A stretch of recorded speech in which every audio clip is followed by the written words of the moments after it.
আসসালামু আলাইকুম এভরিওয়ান, সবাই কেমন আছেন? আশা করি সবাই অনেক ভালো আছেন। তো আমি অনেকদিন পর আবার আমার ইনকিউবেটরে ডিম দিয়েছি বাচ্চা ফোটানোর জন্য।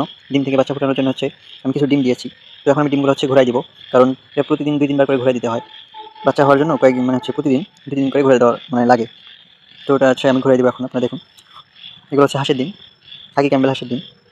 এগুলো প্রতিদিন ঘুরাই দিতে হয়। তো এখন আমি এশার নামাজ পড়ে আসলাম, তারাবির নামাজ পড়ে আসলাম। আসার পর এখন আমি এগুলো ঘুরাই দিব।